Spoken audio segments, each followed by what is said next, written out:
What is up, guys? DT Ninja here to bring you my latest episode review on Full Metal Panic Invisible Victory, Episode 3, 1 Big Percent. Now, guys, wow, this episode was action-packed, full of suspense. There was even, a confession at the end. That was really nice to see because it was a little different from the novel version. So, good stuff.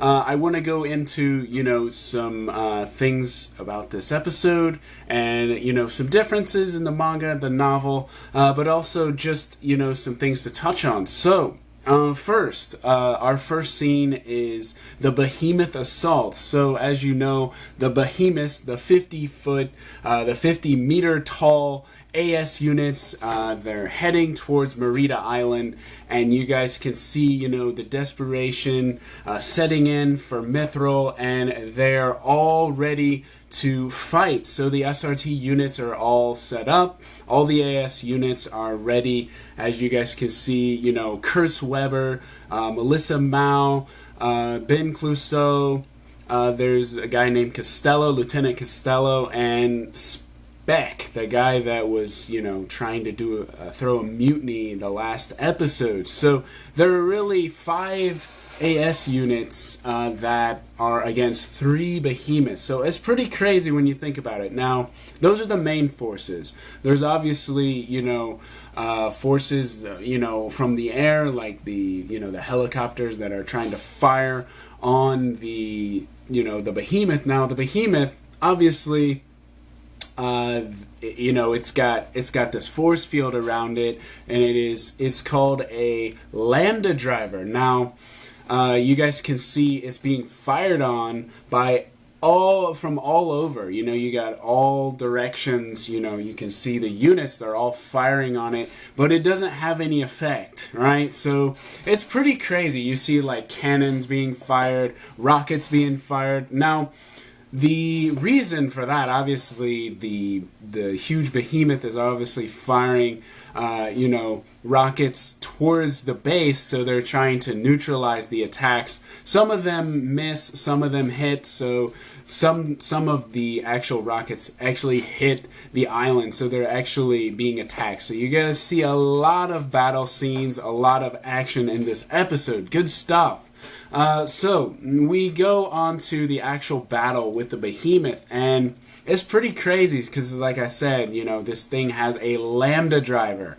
A lambda driver is the force field surrounding it, and it's like invisible. So when you fire at it, right, and your regular cannons and your rifle shots, they don't have any effect on it, because this lambda driver is actually some kind of secret technology that relates to the Whispered, because we've seen it in the original, the first season. We saw the black technology. It's all about that. So it's very pressing and very concerning on the Mithril side, because they don't have a unit with lambda driver currently, right? Because Sosuke is the one who has it.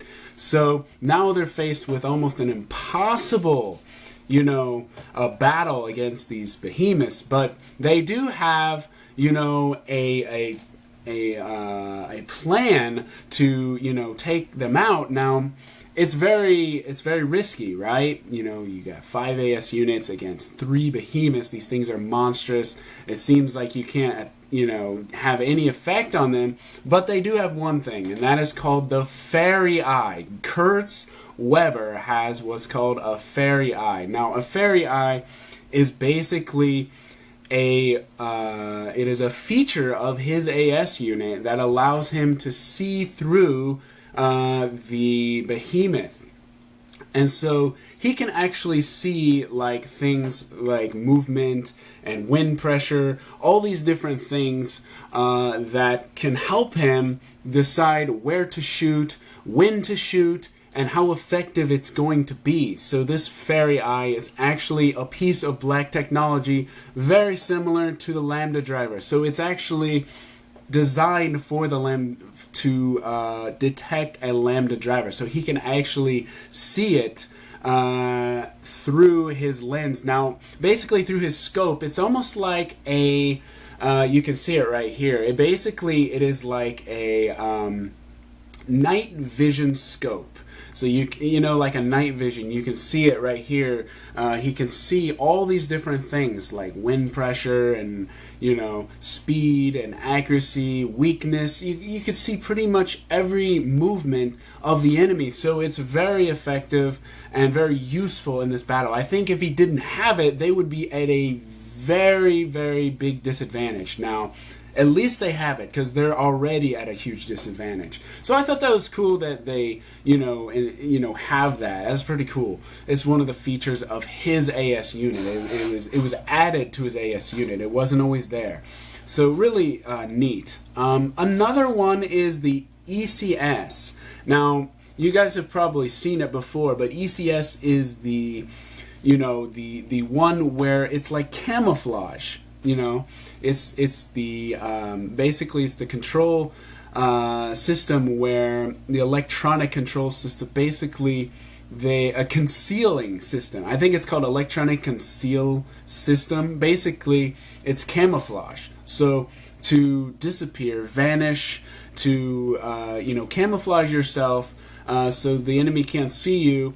It is another piece of black technology. It is all related back to the Whispered, which is very interesting to me because, all these AS units have it has a connection back to the Whispered, which you guys know Kaname is a Whispered. So she has all these black technology, knowledge. She has the knowledge of all this black technology, and that's how Sosuke, became so good at, the Lambda drive with the Lambda driver.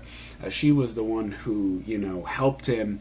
And also we saw Talitha and, Kaname using telepathy a lot. And also Leonard is also a Whispered. So it's all connecting back to the Whispered. So these type of technology, the Fairy Eye, ECS, these are all connected to the Whispered. So very interesting stuff.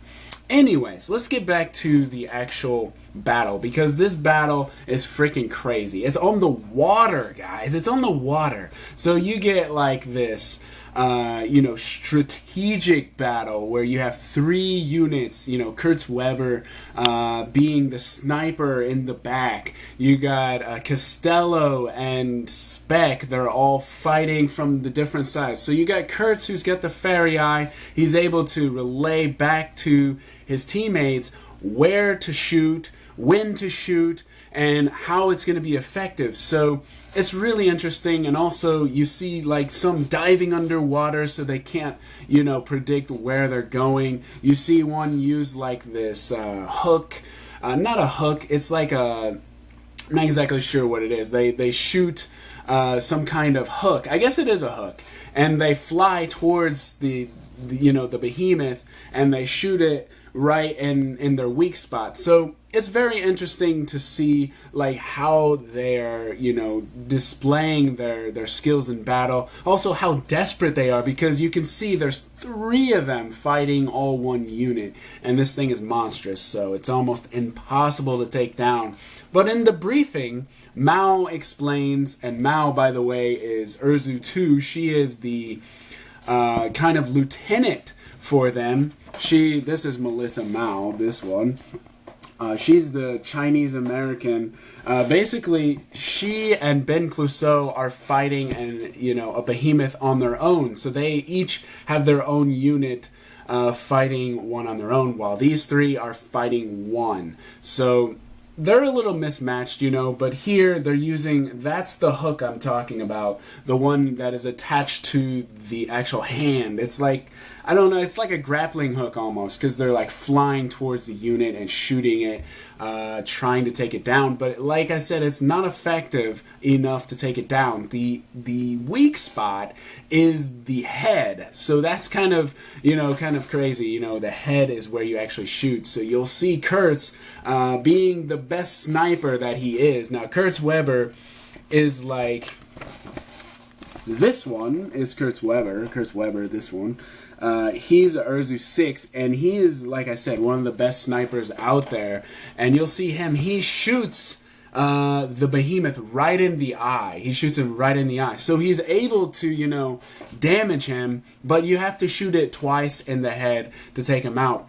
But you'll see the eye, hitting it in the eye is a very effective way to take it out. But like I said, it's very hard to do because it has this force field, this almost you know, invisible force field to take it out, but you have to surprise attack. That's why they're using strategy, and I absolutely love strategy using in battle, not just going straight up to it. You know, I'm all for, you know, valor and, you know, people that want to, you know, be honorable and go out, you know, fighting, but this type of battles, this is what I like, you know.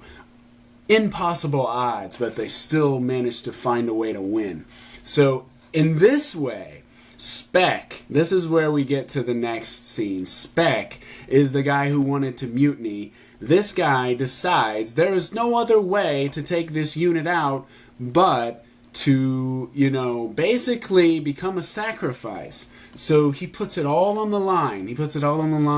And basically what he does is he goes right up to it, and he, like you saw the grappling hook before, that was him, and he shoots it right near the shoulder, but he's blocked, and it goes back, and he is crushed in the hand of the Behemoth. It's pretty crazy. So he dies, you know, in that moment. So it's pretty crazy. But I liked how he went out. You know, he went out fighting. He finally said his goodbyes. You know, tell the captain for me that I'm sorry I couldn't make it back. So I did like it, but it was at the same time, it was a little shocking, you know, to see it. I knew it was going to happen, but at the same time, he dies a little different. And in the novel, he dies. He's pulled off his shoulder and he's shot with his, you know, with the cannon. So it's a little different. But it was still kind of, you know, and like I said, the other unit is also damaged, so it's not just him. So there's a lot of, you know, frustration, a lot of desperation for the units because they're in serious trouble. Kurtz is able to fire using his anger and blows the other eye out. So he finally knocks down the... you know, he finally takes him out using that sacrifice, you know, to take him out at last. So it was great to see, you know, the strategy used, but at the same time, you know, sacrifice, it's necessary in wars like this. So it was good. It was a good action scene. I really enjoyed it. Like I said, a little sad, but it was good. I liked the strategy of it. It was a good scene. Yeah, so Spec went out fighting. Okay, now we move on to the next one because we have Clouseau's fighting, I believe, Behemoth B? No, Behemoth C, I'm sorry, because Behemoth B was the one on the water. And then you have Mao, which is the one that's shown now, and she's fighting Behemoth C, and she eventually, you know, she's a really good, you know, fighter as well. She shoots one of the units in the eye, but this one has like jets on its legs, so it can like fly. She puts landmines around so it blows up and everything, but it doesn't take it out. Like I said, she's able to shoot one of its eyes, but it's not effective enough because it shoots back and blows her arm off. So her AS unit is damaged very badly. She has, you know, no arm left, so at the end, someone saves her, Lieutenant Costello. She's like, this is it. But no, someone rescues her, and he says, I'll buy time for you. So he basically rushes him. And as you can see what happens with the knife, it is not effective, and it takes him, throws him up in the air, and blows him to smithereens. I mean, this guy dies instantly. So that was another shocker, especially to Mao. You can definitely see Kurtz and Mao start to realize the situation. This is serious. Our comrades are dying. You know, we have to survive somehow, and their comrades are sacrificing themselves so they can live on. So it was a good scene, but at the same time, another sad death. So now we have the situation where Mao has to get out of her AS unit and, basically run for it because she has nothing left. Her AS unit is not going to function, so she's on her own. And when we go back to headquarters, as you can see behind me, we get this report where Tessa, is flinching with her hair. She's very worried. She's telling Callanan that we have to, speed up getting the Tuatha De Danann, her submarine, ready for deployment because we only have like 30 minutes before the forces arrive. Now, as you can see, like I said, they were being fired on, so people are dying in their own base, so it's a serious situation, but this has an uneasiness between the two of them. Tessa is kind of like, Callanan, Lieutenant Commander, why aren't you telling me otherwise? She says, we'll be dead in the water in 2 weeks, regardless. If we do this, if we are able to be successful and leave and, kind of disgrace, and Lieutenant Commander is kind of silent, she says, yes, he says, yes, ma'am.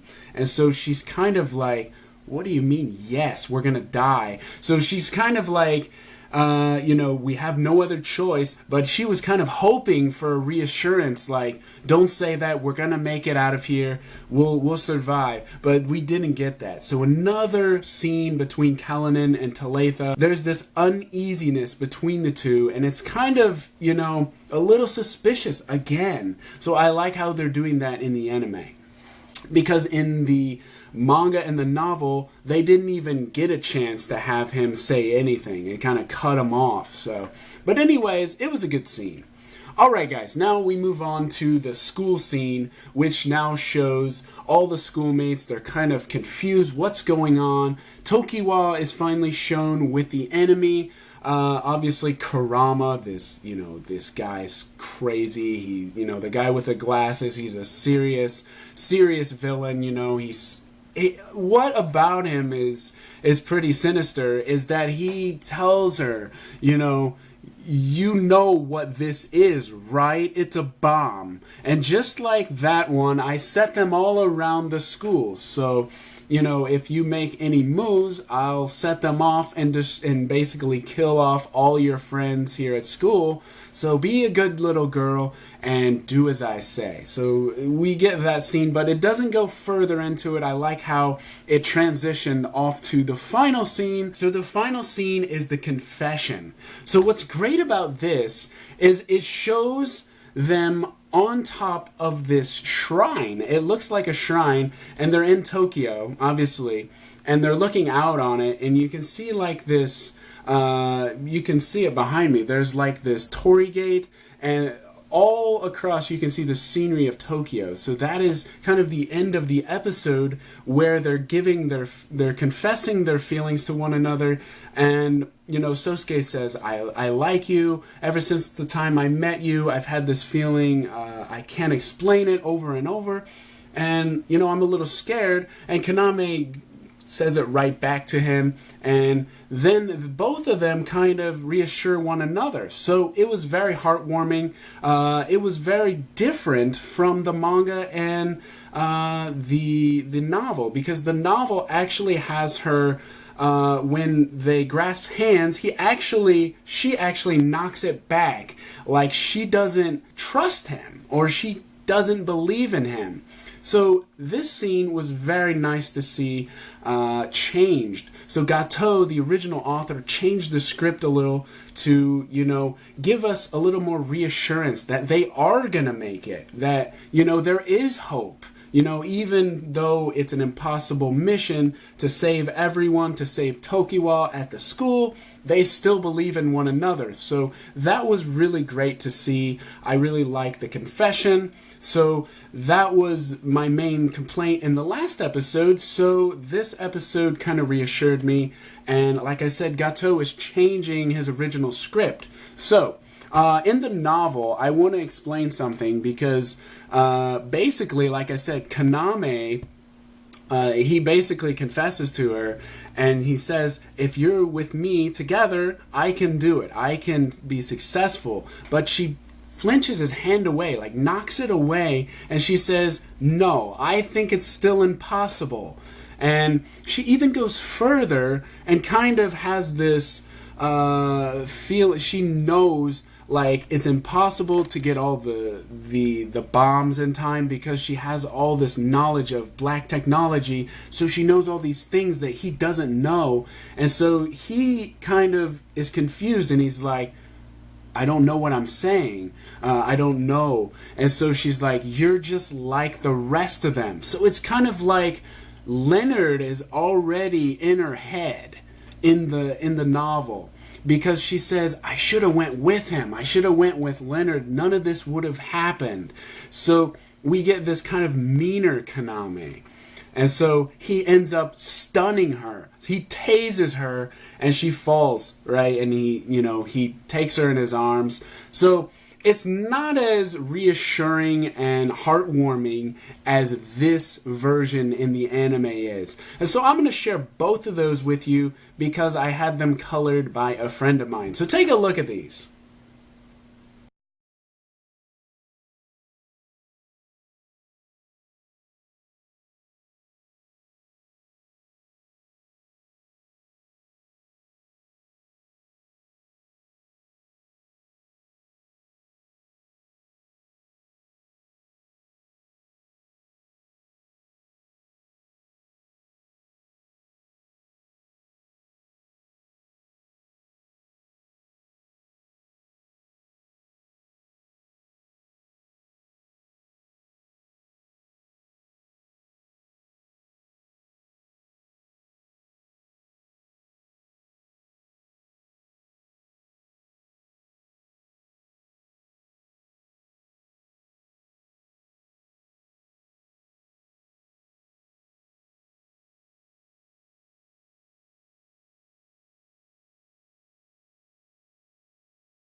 So as you can see, the first one is the confession, the second one is him tasing her, and the last one is him going off on the mission with her in his arms. So you can see it's very different. Now I'm not going to say that isn't going to happen in the next episode, but if it does, at least she is not arrogant, at least she is not mean like there, because when you know what happens, towards, the end of this arc. So the fact that they both believe in each other, that's going to make that scene much more meaningful, I think. I think it'll make it more meaningful. So anyways, a really good episode. I really enjoyed it, guys. So next week is going to be the battle at the school, it looks like, and more on the Behemoth. So we're finally going to get the battle with Kurama and Sosuke, as well as probably Leonard. I have a feeling Leonard's going to be at the end, towards the end of the episode. So, but anyways, I like how Gato is changing his script, so I cannot predict what's going to happen completely, right? So that's what I'm really enjoying about Fullmetal Panic this season. So I hope you guys enjoyed my review, and I'll see you guys next time.